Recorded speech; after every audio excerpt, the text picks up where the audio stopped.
μας από τον κύριο Νικόλαο Σιώκη, τον συμπατριώτη μας, διδάκτορα της ιστορίας του ελληνισμού.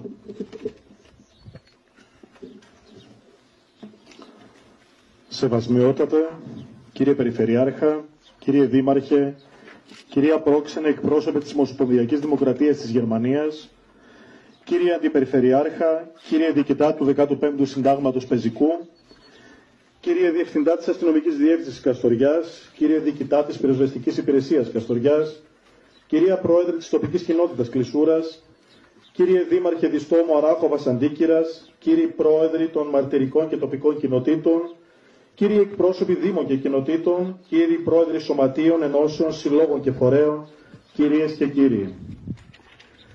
Επιτρέψτε μου να αρχίσω τη σημερινή επαιτειακή ομιλία παραφράζοντας ένα στίχο του νομπελίστα ποιητή μας Γιώργου Σεφέρη από την ποιητική συλλογή του Ημερολόγιο Καταστρώματος Γ.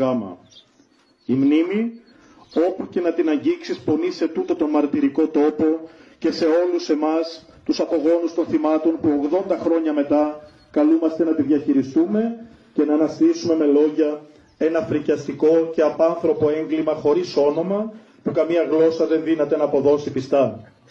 Και είναι πράγματι μεγάλη δοκιμασία και πρόκληση για τον εκάστοτε ομιλητή να επιχειρήσει με πολυφορεμένες λέξεις να ανακτήσει μια τραγωδία που στιγμάτισε την παγκόσμια ιστορία, καθώς διατρέχει το κίνδυνο να εκπέσει σε ένα θνησιγενή ρητορισμό και να αφήσει ανέγγιχτη την ουσία της θυσίας τόσων αθώων ψυχών.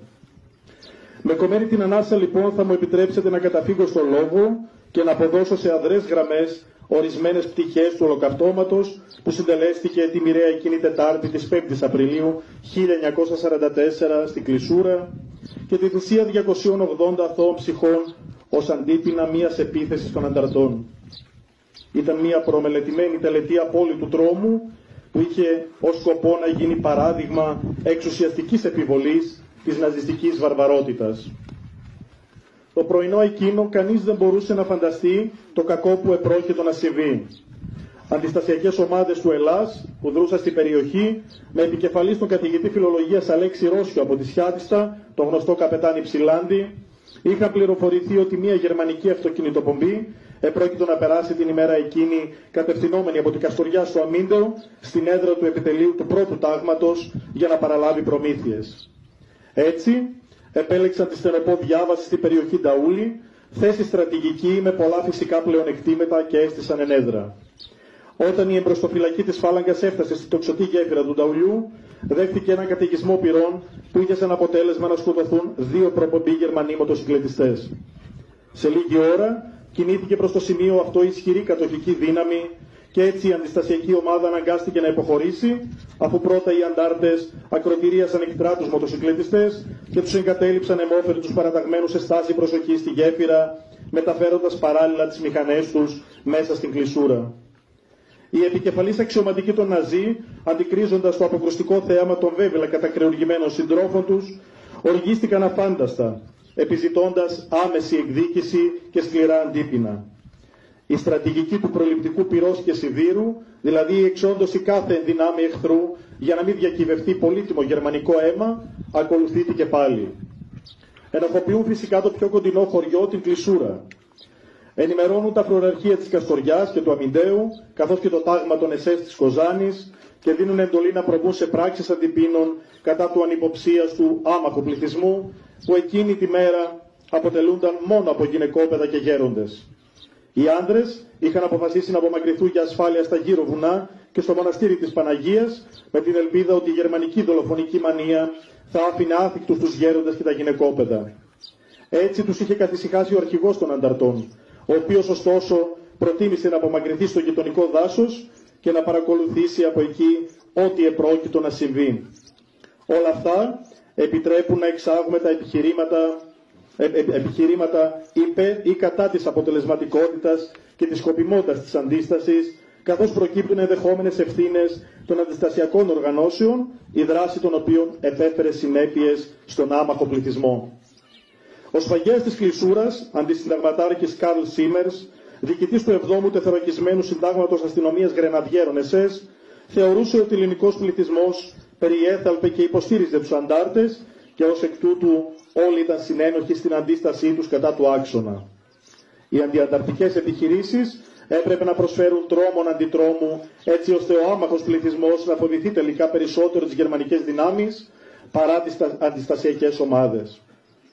Οι αρχιτέκτονες του εγκλήματος έστειλαν αρχικά μέσα στην Κομμόπολη ανιχνευτές, για να τους καθησυχάσουν ότι δεν θα τους πειράξουν, ώστε να μην τραπούν σε φυγή. Πίσω τους ακολουθούσαν πάνωπλοι οι εκτελεστές και οι εμπριστές των Ναζί.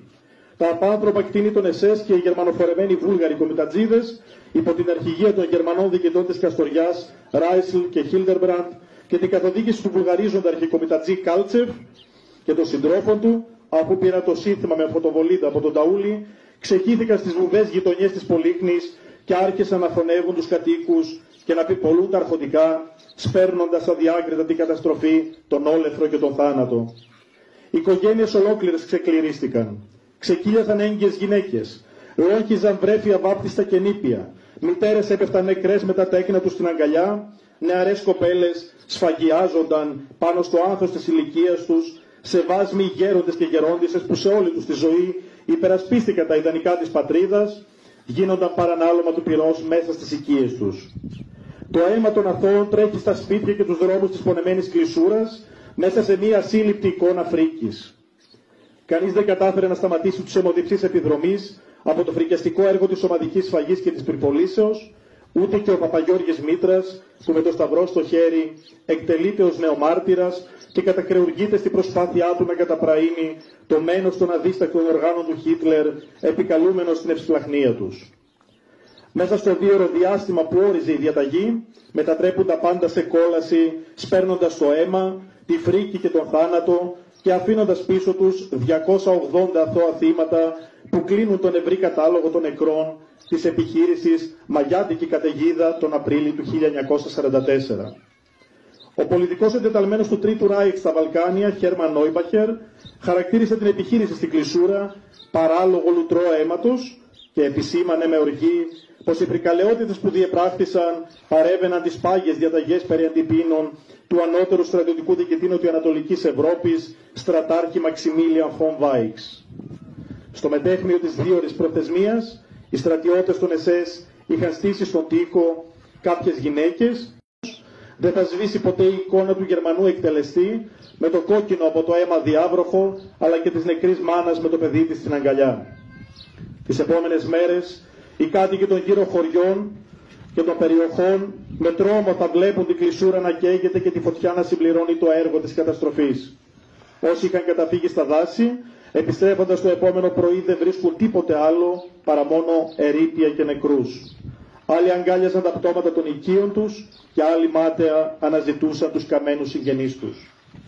Η Κλεισούρα είχε μετατραπεί σε ένα τεράστιο νεκροταφείο και το κημητήριο του χωριού δεν επαρκούσε για να ταφούν τα 280 θύματα που θάβονταν στις αυλές των εκκλησιών και των σπιτιών και στις πλαγιές του βουνού. Η φοβερή ναζιστική θηροειδία είχε ολοκληρωθεί με μια ασύλληπτη καταστροφή εκατοντάδων οικειών και δημοσίων κτηρίων, μεταξύ των οποίων και το ημιγυμνάσιο, η αστική σχολή, το νέο δημοτικό σχολείο και η μεγάλη βιβλιοθήκη τους. Σύμφωνα με τις επίσημες εκθέσεις που συντάχθηκαν μετά την πυρπόληση της Κλεισούρας, από τις 350 οικίες, οι 150 καταστράφηκαν ολοσχερός και άλλες 25 μερικώς.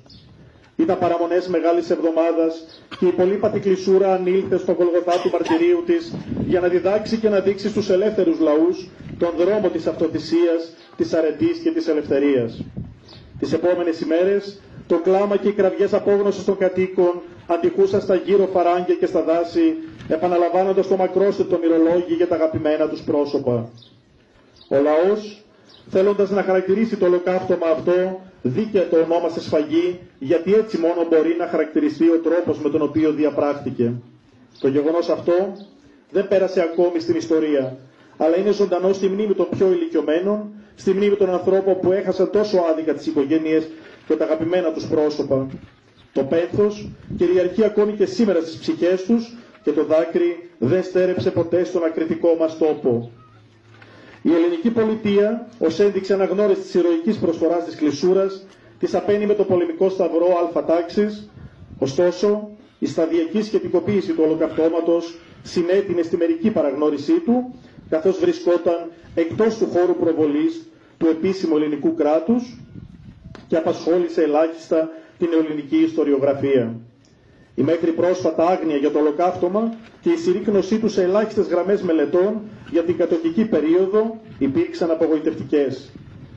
80 χρόνια μετά, και έχοντας αφήσει οριστικά τη μαύρη περίοδο του ναζισμού, οι απόγονοι των θυμάτων του ολοκαυτώματος απαιτούμε από την κυβέρνηση της Ομοσπονδιακής Δημοκρατίας της Γερμανίας να αναγνωρίσει έμπρακτα τη θυσία των κλεισουριαίων, καθώς έχει κληρονομήσει το υλικό χρέος και την ηθική συνυπευθυνότητα να μην περιέλθουν στην ιστορική λύθη τα μαζικά εγκλήματα που διεπράχθησαν από τις γερμανικές δυνάμεις κατοχής. Απαιτούμε να δικαιώσει τα θύματα και τη μνήμη των επιζώντων, τίνοντας χείρα φιλίας και συνεργασίας στη βάση πάντα της ισοτιμίας, της ειλικρίνειας και της αμοιβαίας κατανόησης. Καλούμε όμως με βαθιά αίσθηση χρέους και ευθύνης και όλους εσάς, τους ερετούς άρχοντες, να πρωτοστατήσετε στη διαδικασία επαναδιαπραγμάτευσης της ιστορίας του ολοκαυτώματος, η οποία πρέπει να είναι σαφής, πλήρης, διαφανής και όχι μεροληπτική, κομματική και δημαγωγική, και να συμβάλλετε στην πρόοδο του τόπου μας, υποστηρίζοντας κάθε υγιή προσπάθεια ανάπτυξης και ανάδειξής του και πρωτίστως την υλοποίηση ενός οράματος όλων μας. Την ίδρυση Μουσείου Ολοκαυτώματος στον χώρο αυτό, δίπλα στο παλιό δημοτικό σχολείο, όπου διαδραματίστηκαν οι τελευταίες φρικιαστικές στιγμές της σφαγής. Η ετήσια επέτειος του Ολοκαυτώματος αποτελεί εκδήλωση μνήμης και τιμής στους κλεισουρίς που θυσιάστηκαν από τα γερμανικά στρατεύματα κατοχής, γιατί η μνήμη συνιστά στοιχείο ταυτότητας και έτερο προσδιορισμού. Οι κοινές μνήμες που σήμερα μοιραζόμαστε σφυριλατούν στενούς δεσμούς μεταξύ μας και ορίζουν εν τέλει την αίσθηση της κοινής μας μοίρας. Η θυσία της κλεισούρας δεν αποτελεί ένα απλό ιστορικό γεγονός, αλλά καθιστά τον μαρτυρικό μας τόπο παγκόσμιο σύμβολο και πρότυπο αυτοθυσίας και ηρωισμού. Το μνημείο που ανηγέρθηκε στον αιματοβεμένο αυτό τόπο θα αποτελεί αιώνιο σύμβολο του μαρτυρίου τους. Η τιμή ανήκει σε εκείνους και εμείς μόνο με θαυμασμό και κατάνοιξη υποκλεινόμαστε στο μεγαλείο τους. Το δικαίωμα που μας έδωσαν να είμαστε σήμερα παρόντες μέσα στην ιστορία είναι ένα βαρύ χρέος απέναντι στο παράδειγμα ζωής που εκείνοι χάραξαν. Το αιωνία τους η μνήμη ας μεταβληθεί σε έναν σύγχρονο οδοδείκτη της θυσίας τους, σε μήνυμα αντίστασης στη λύθη και στη σιωπή. Σας ευχαριστώ.